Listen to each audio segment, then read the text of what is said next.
பிரித்தானியாவின் பர்மிங்காமில் கிங்ஸ் டான்டின் பகுதியில் அமைந்துள்ள இலங்கை தமிழருக்கு சொந்தமான உணவகத்திற்கு தடை விதிக்க அதிகாரிகள் நடவடிக்கை எடுத்துள்ளனர்.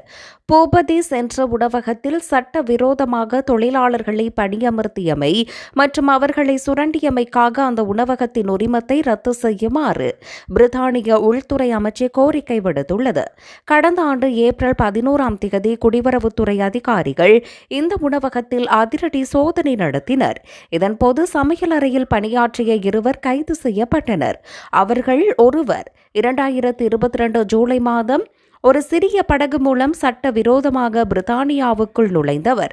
அவரது அகதி தஞ்ச கோரிக்கை மறுக்கப்பட்ட நிலையில் விதிகளை மீறி இங்கு பணியாற்றியுள்ளார்.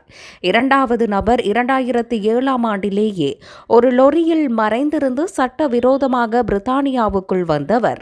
இவர் இலங்கையைச் சேர்ந்த 53 வயதான தமிழர். சுமார் 18 வருடங்களாக தனது வதிவிட உரிமையை உறுதிப்படுத்தாமல் தலைமறைவாக இருந்துள்ளார்.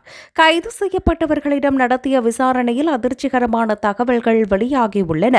ஒருவருக்கு ஒரு ஷிப்டுக்கு வெறும் 10 பவுண்ட் முதல் 20 பவுண்ட் வரை மட்டுமே சம்பளமாக கொடுக்கப்பட்டமை, சில நாட்களில் சம்பளம் கூட வழங்கப்படாமல் உணவு மட்டுமே ஊதியமாக வழங்கப்பட்டமை தெரிய வந்துள்ளது.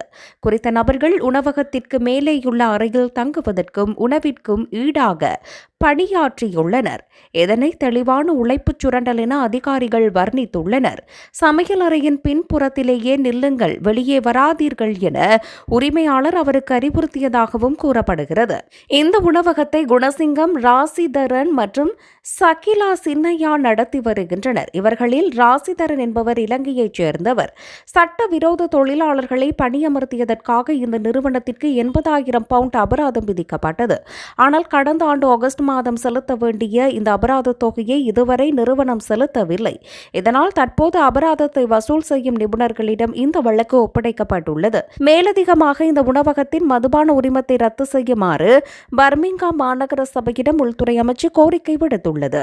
பிரித்தானியாவில் ஒருவரை பணியமர்த்தும் போது அவர்களின் வேலை செய்யும் உரிமையை சரிபார்க்க வேண்டியது ஒவ்வொரு முதலாளியின் கடமையாகும். அதனை மீறுவது பாரிய குற்றமாகும் என அதிகாரிகள் மீண்டும் வலியுறுத்தியுள்ளனர்.